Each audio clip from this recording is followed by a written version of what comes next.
ایک بادشاہ اپنے محل کی چھت پر چہل قدمی کر رہا تھا۔ اسی دوران اس کی نظر محل کے نزدیک ایک گھر کی چھت پر پڑی۔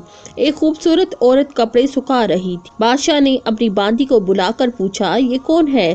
باندی نے بتایا کہ بادشاہ سلامت، یہ آپ کے غلام فیروز کی بیوی ہے۔ اس نے اپنے غلام فیروز کو بلایا۔ جب فیروز حاضر ہوا تو بادشاہ کہنے لگا، فیروز، ہمارا یہ خط فلاں ملک کے بادشاہ کو دے آؤ، اور ہاں، اس کا جواب بھی ساتھ لے آنا۔ فیروز وہ خط گھر لے گیا اور اپنے تکیے کے نیچے رکھ دیا۔ سفر کے سامان کی تیاری کرنے لگا۔ رات گزری اور صبح منزل کی طرف روانہ ہوا۔ اس بات سے لا علم کہ بادشاہ نے اس کے ساتھ کیا چال چلی ہے۔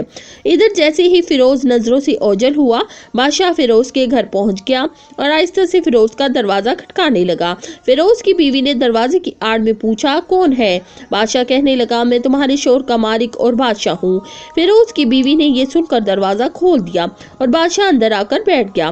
فیروز کی بیوی بادشاہ کو اپنے گھر دیکھ کر حیران ہوئی اور بادشاہ سے اپنے غریب خانے میں آنے کی وجہ دریافت کرنے لگی۔ بادشاہ نے کہا، میں یہاں مہمان بن کر آیا ہوں۔ فیروز کی بیوی ایک نیک اور سمجھدار عورت تھی۔ اس نے بادشاہ کا مطلب سمجھتے ہوئے کہا، میں اللہ کی پناہ چاہتی ہوں، آپ کے اس طرح آنے میں مجھے کوئی خیر نظر نہیں آتی۔ بادشاہ طیش میں آ گیا اور کہنے لگا، اے لڑکی، شاید تم مجھے نہیں پہچانتی، میں بادشاہ ہوں، تمہارے شوہر کا مالک۔ فیروز کی بیوی کہنے لگی، بادشاہ سلامت، میں جانتی ہوں کہ آپ بادشاہ ہیں، لیکن بزرگ کہتے ہیں شیر کو اگرچہ جتنی ہی بھوک لگی ہو وہ مردار نہیں کھاتا، اور بادشاہ سلامت، آپ تو اس کٹورے میں پانی پینے آ گئے ہیں جس میں آپ کے کتے نے پانی پیا۔ یہ سن کر بادشاہ بہت شرمسار ہوا اور اسے چھوڑ کر واپس چلا گیا، لیکن جلدی میں اپنا رومال وہیں پر بھول گیا۔ یہ سب تو بادشاہ کی طرف سے ہوا۔ اب فیروز کو آدھے راستے میں یاد آیا کہ بادشاہ نے جو خط اسے دیا تھا وہ تو گھر ہی چھوڑ آیا۔ اس نے گھوڑے کو تیزی سے واپس موڑا اور اپنے گھر کی طرف لپکا۔ فیروز اپنے گھر پہنچ گیا تو تکیے کے نیچے سے خط کو نکالتے وقت اس کی نظر بستر پر پڑے بادشاہ کے رومال پر پڑی، جو بادشاہ جلدی میں بھول گیا تھا۔ یہ دیکھ کر فیروز کا سر چکرا گیا۔ وہ سمجھ گیا کہ بادشاہ نے اس کو سفر پر صرف اسی لیے بھیجا ہے وہ اپنا مطلب پورا کر سکے۔ فیروز خط لے کر چل پڑا اور کام ختم کرنے کے بعد بادشاہ کے پاس واپس آ گیا۔ انعام کے طور پر بادشاہ نے اسے کچھ اشرفیاں عنایت فرمائی۔ وہ اشرفیاں لے کر بازار گیا اور بیوی کے لیے کچھ کپڑے اور سامان خریدا۔ گھر پہنچ کر بیوی کو سلام کیا اور کہا کہ چلو تمہارے میکے چلتے ہیں۔ بیوی نے پوچھا، یہ کیا لائے ہو؟ فیروز نے کہا، بادشاہ نے انعام دیا ہے اور یہ سب میں تمہارے لیے لایا ہوں۔ بیوی تیار ہوئی اور اپنے شوہر کے ساتھ اپنے والدین کی طرف روانہ ہو گئی۔ فیروز بیوی کو گھر چھوڑ کر واپس آ گیا اور 1 مہینہ گزرنے کے باوجود نہ بیوی کو پوچھا نہ واپس لے کر آیا۔ کچھ دنوں بعد فیروز کے سالے اس کے گھر پہنچ گئے اور کہنے لگے، ہماری بہن سے قصے اور ناراضگی کی وجہ بتاؤ، ورنہ ہم تمہیں قاضی کے سامنے پیش کریں گے۔ فیروز کہنے لگا، جیسے تمہاری مرضی، مگر میرے ذمہ ایسے کوئی حق نہیں جو میں نے ادا نہ کیا ہو۔ وہ لوگ اپنا مقدمہ قاضی کے پاس لے گئے۔ قاضی نے فیروز کو بلایا۔ قاضی اس وقت بادشاہ کے پاس بیٹھا ہوا تھا۔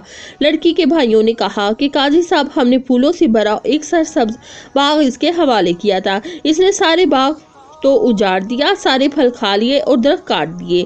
قاضی فیروز کی طرف متوجہ ہوا۔ فیروز نے کہا، جو باغ میرے حوالے کیا گیا تھا وہ میں نے اس سے بہتر حالت میں انہیں لوٹا دیا ہے۔ قاضی لڑکی کے بھائیوں کی طرف متوجہ اور بھائی کہنے لگے، ہاں، اسی حالت میں واپس کیا ہے، لیکن ہم اس سے باغ واپس کرنے کی وجہ دریافت کرنا چاہتے ہیں۔ قاضی نے کہا، ہاں فیروز، تم اس بارے میں کیا کہنا چاہتے ہو؟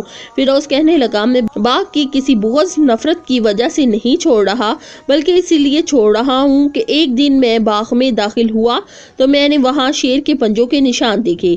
بس مجھے خوف ہوا کہ شیر ہے نقصان نہ پہنچا دے۔ شیر کے اقدام کی وجہ سے میں نے باغ میں جانا بند کر دیا۔ بادشاہ جو ٹیک لگائے یہ سب سن رہا تھا، سب سمجھ گیا اور کہنے لگا، فیروز، اپنے باغ کی طرف مطمئن ہو کر جاؤ، اس میں کوئی شک نہیں کہ شیر تمہارے باغ میں گیا تھا، لیکن وہاں پر نہ تو کوئی اثر چھوڑ سکا، نہ پتا توڑ سکا اور نہ ہی کوئی پھل کھا سکا۔